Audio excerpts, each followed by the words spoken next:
In this module, we are going to study the very important Taylor's theorem. Recall our definition of derivatives interpreted in terms of linear approximations. Suppose f is differentiable at the point x, then f of x plus h is equal to f of x plus f prime of x at h plus an error term. And this error term has the property that limit h going to 0 of the error term divided by h is equal to 0. So this approximation is a reasonable one, a reasonably good approximation.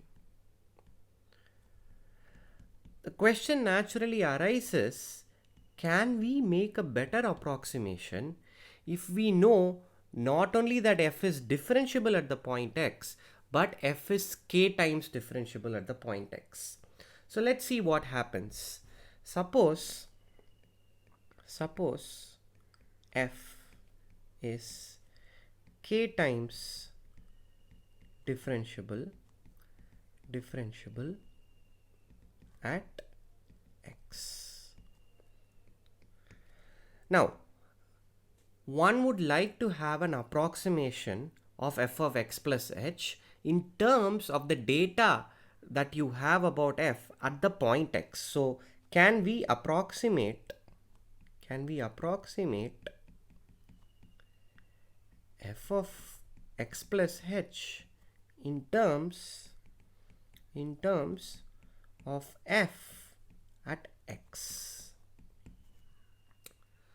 So we can do an approximation because k times differentiable automatically means it's once differentiable, and we have this approximation. Of course, the goal is to do much better than this by using the higher derivatives. Now, what will be our guess? We have approximated f of x plus h using something that is linear. So the natural thing to do would be to try to approximate f of x plus h using a polynomial. Let's try to do that. Can we approximate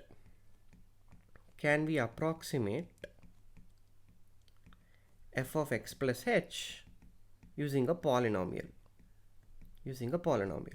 Now, what polynomial would you choose? Note that the polynomial that we have considered before is f of x plus f prime of x times h. This is a linear polynomial, a polynomial of degree 1. Not only is it a polynomial of degree 1, it's a special polynomial.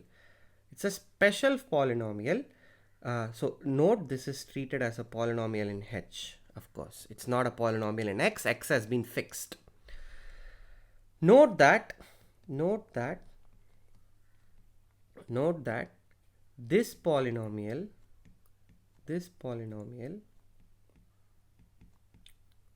as a function of h agrees with f of x plus h, treated again as a function of h, at h equal to 0. Well, yes, when you substitute h equal to 0, this term vanishes. You get f of x equal to f of x. But p prime of h is also equal to f prime of x, right? Because when you differentiate this with respect to h, this f of x term vanishes, and f prime x h, the derivative is just f prime x. So this function p of h agrees with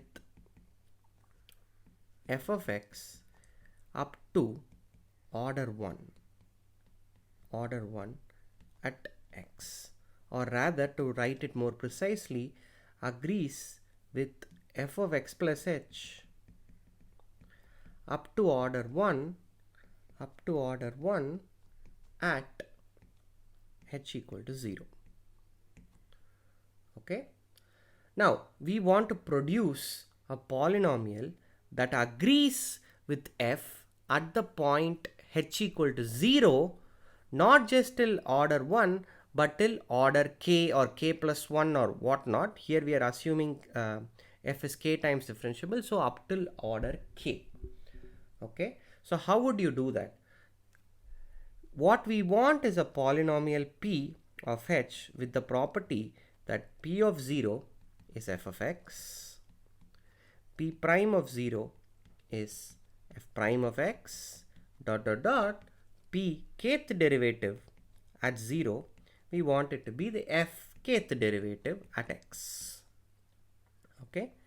Now, if you think about this for a moment, you will soon understand that it might be a good idea to use these special monomials of the form h bar r, 0 less than r less than k, right? Look at these special monomials h bar r. Look at the derivative. The derivative of this is r h bar r minus 1. Okay, so these h bar r have the special feature that rth derivative is r factorial and all other derivatives are 0. All other derivatives are 0. Of course, I'm treating it as a function of h and differentiating with respect to h. So, if you consider h bar r by r factorial times the rth derivative at x, if you look at this term, differentiate r times, we get well fr of x, right? Because the rth derivative of hr would be nothing but r factorial, which will get cancelled with the r factorial in the denominator, and you are left with frx.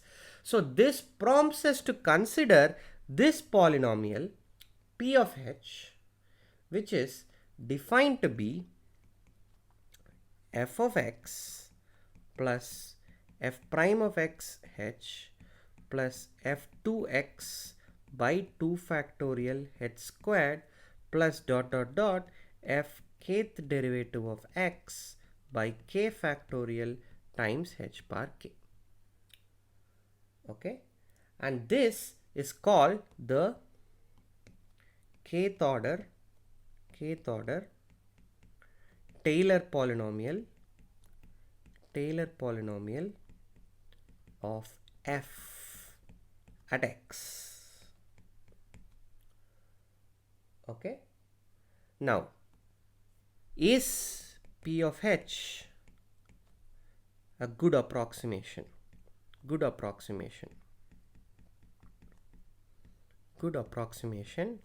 of f of x plus h? The following theorem answers this question. Theorem.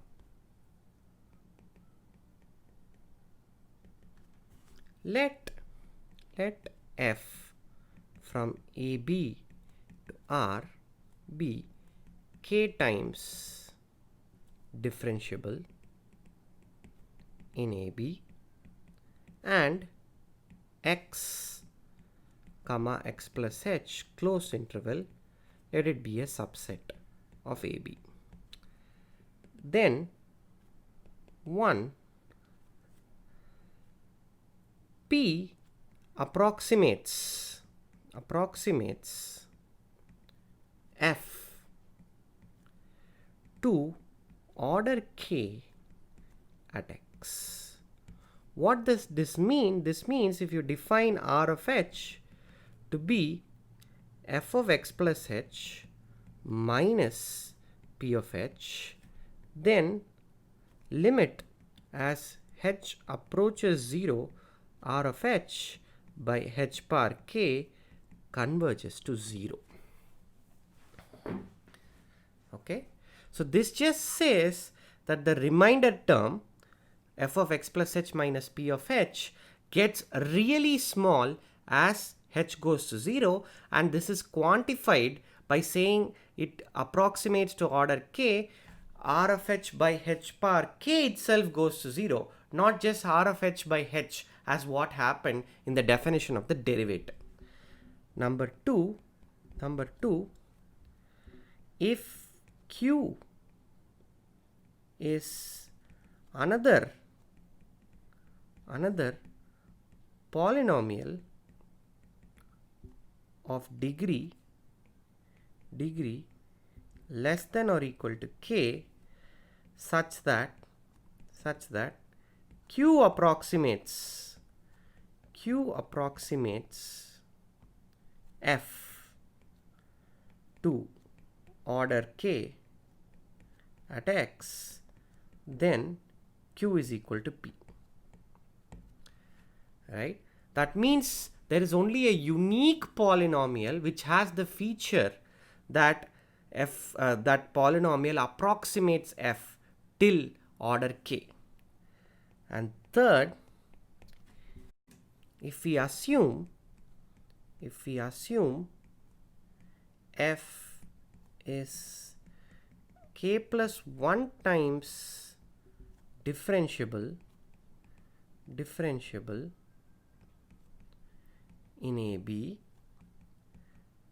then R of h, you can write it as f of k plus 1 of theta divided by k plus 1 factorial times h bar k plus 1. You can write an explicit expression for R of h. Let me immediately make a remark. This is known as Lagrange form of remainder, and it is very useful. It's very useful in the following sense. Suppose we know that mod f of k plus 1 theta is strictly less than or equal to m for all theta in AB. For instance, we know this for sine and cosine. We know that the derivative of sine is cosine and the derivative of cosine is minus sine, and these just get repeated. The higher order derivatives just get repeated. So we know that if you are considering the sine function, no matter what derivative you take, it's always going to be modulus less than or equal to 1. Right? So in many functions, we do know such data about any derivative. So we have this mod f of k plus 1 theta is less than or equal to m when theta comes from AB. So modulus of R of h is going to be less than or equal to m by k plus 1 factorial times mod h bar k plus 1. Now observe that in the Lagrange form of the remainder, there is a quantity theta that is unknown to us. This theta will in general change when you perturb the point h. So even if you have fixed x, depending on the h, this theta will change. So this remainder form, this remainder term, even though I have written R of h, this expression on the right, there is an implicit dependence of h even in theta. So a better way to write it is to write this as theta of h. And this theta of h function is sort of unknown to us, how it behaves. Whereas in this expression, that additional dependence on h has disappeared. The dependence on h is solely coming from this. A function that we understand really well, mod h bar k plus 1 is a very simple function. Okay, so the additional dependence on this function theta, which is in general unknown, is gone. So this Lagrange form of the remainder, when you know you have some estimate on the derivatives, is very, very useful. And this will be illustrated throughout in the coming modules when we talk about the elementary functions, sine, cosine, and so on, defined in terms of power series. Okay, on to the proof.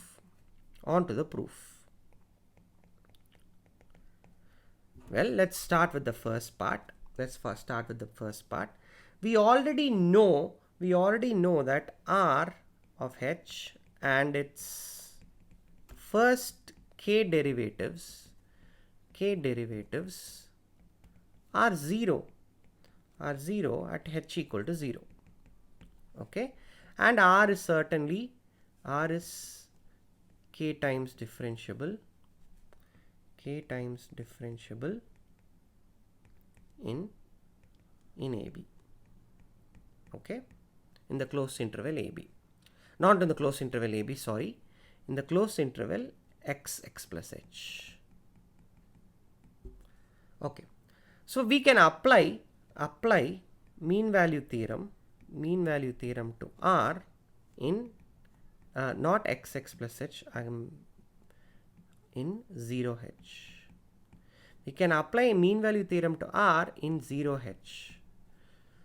What do we get? Well, R of h minus R of 0, which is 0, is going to be sum R prime of theta 1 times h. Okay, for convenience, I'm assuming h is greater than 0.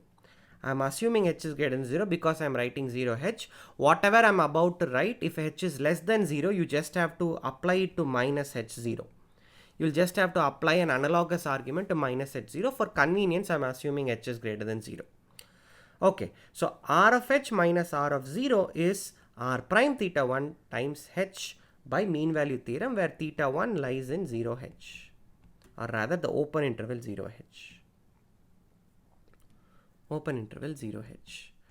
Now we can of course apply the mean value theorem again to the function r prime of theta 1 minus 0. Look at r prime of theta 1 minus 0.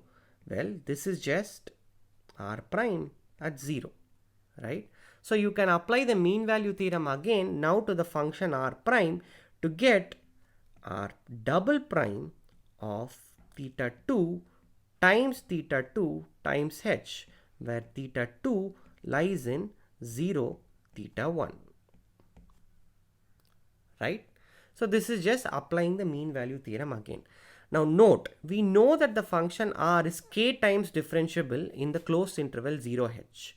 But we cannot apply the mean value theorem k times on this closed interval simply because we do not know whether kth derivative of r is continuous in closed interval 0h. That is unknown to us, because we are just assuming kth order differentiability of the function f in the open interval AB. So we cannot apply the mean value theorem k times, but we can apply it k minus 1 times. Okay, so applying mean value theorem k minus 1 times, we get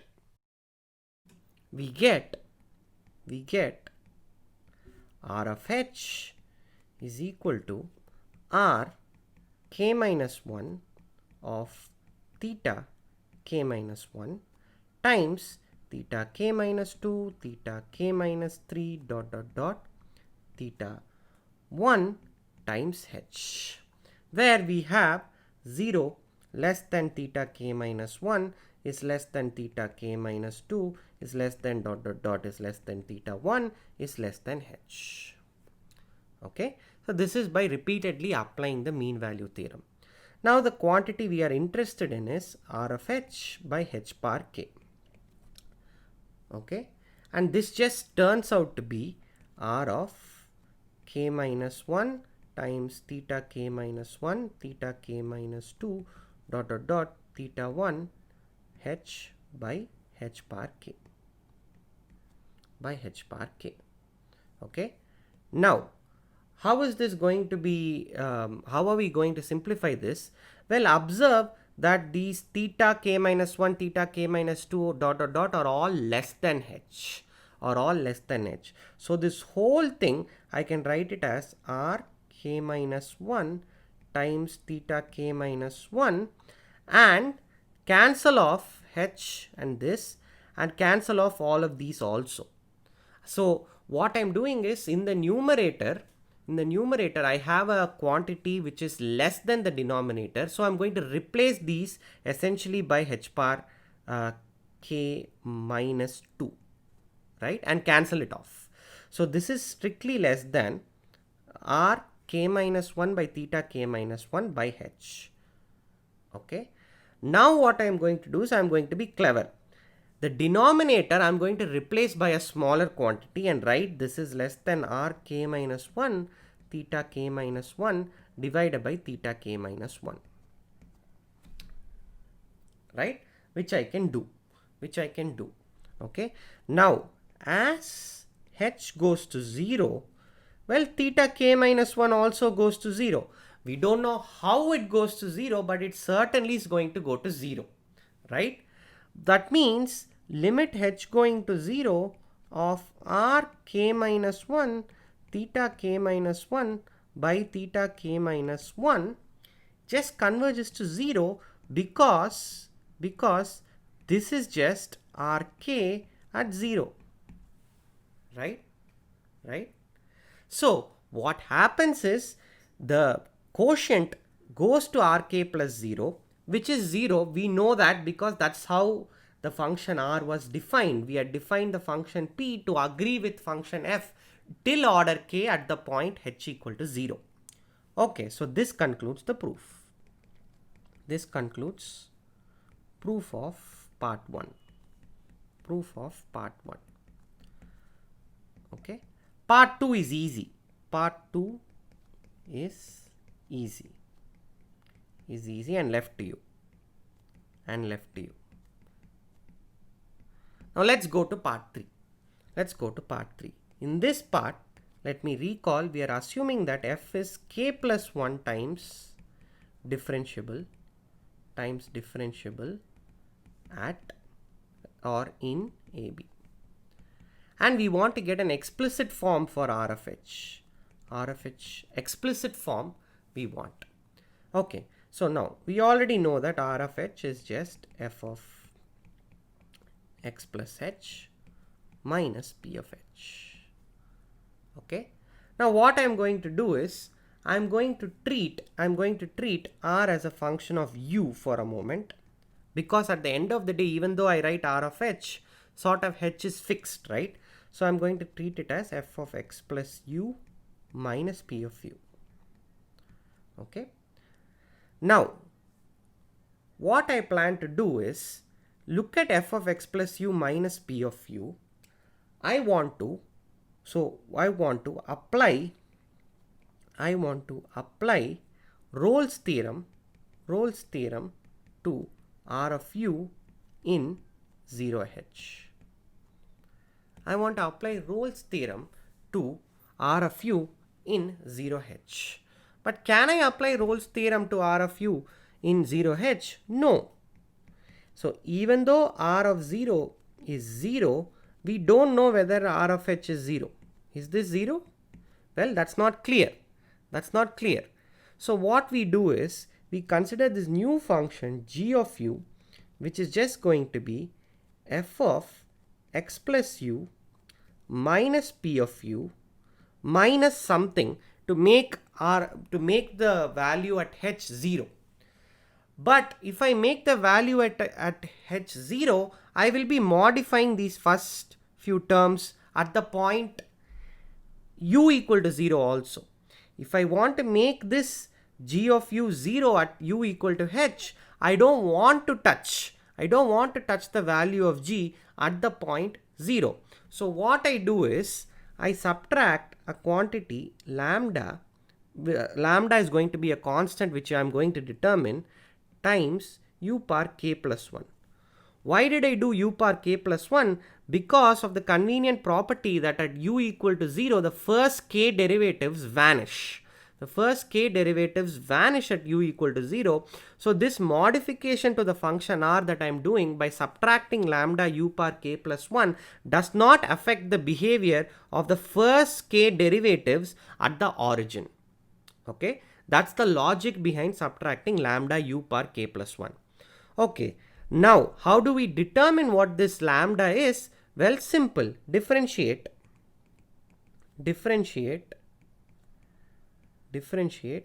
k plus 1 times at x equal to h. Okay. Or rather, you don't have to do all that. Sorry about that. You don't have to do that, at least now. You just want to determine what lambda is. Well, we want f of x plus h minus p of h minus lambda h bar k plus 1 to be 0, right? So that just gives lambda is going to be f of x plus h minus p of h by u bar k plus 1. Okay, this is not u bar k plus 1, h bar k plus 1. Okay, now it really doesn't matter what exactly lambda is. I'm just telling you that there is a lambda that will make Rolle's theorem applicable to the function g. Okay, now observe the way we have done. G of 0 equal to g prime of 0 is equal to dot dot dot is equal to gk of 0 is equal to 0. Okay, we know this, and we also know that g of h is 0. That's all we know.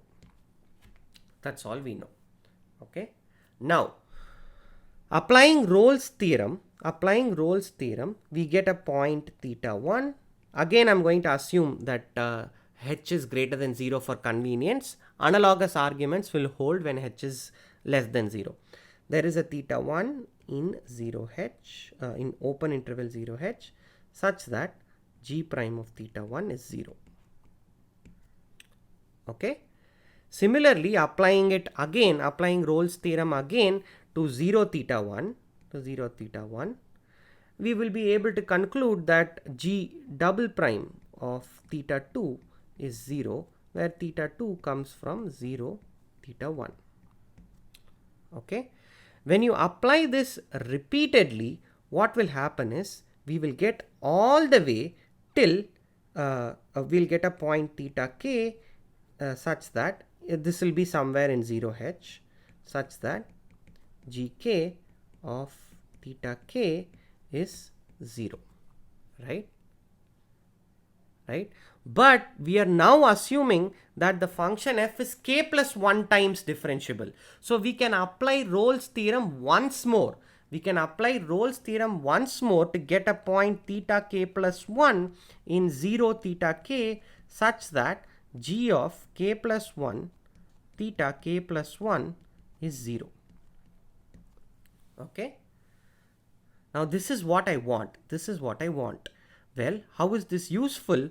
So we have f of x plus h minus p of h minus lambda. Sorry, we don't have that. Sorry about that. We have g of u is f of x plus u minus p of u minus lambda u bar k plus 1. Okay. What will be the k plus 1th derivative?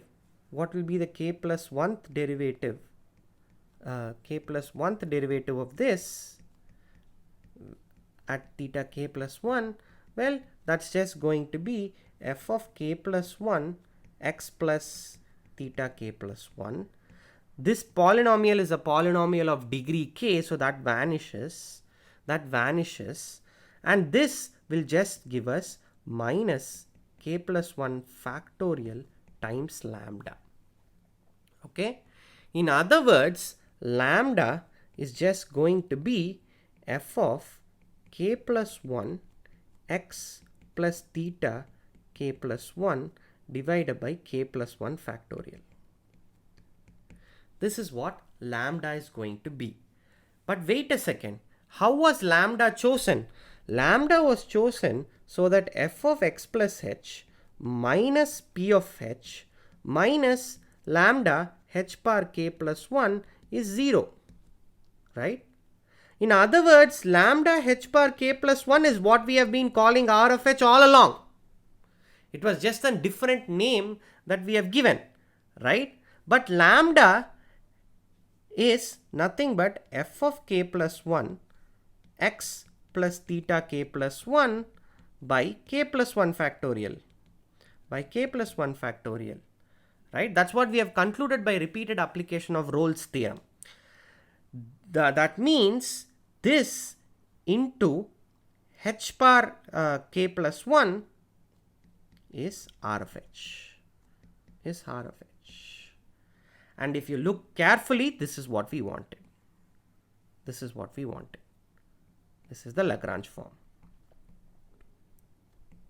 Okay. So I hope the proof is clear and what is going on and the logic behind the proof. So it's easy to understand this proof. It's not that hard, but the logic behind the proof is what I want you to appreciate.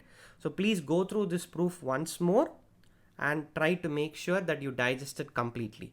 We will anyway revisit Taylor's theorem once again after we study integration and give a different form of the remainder term.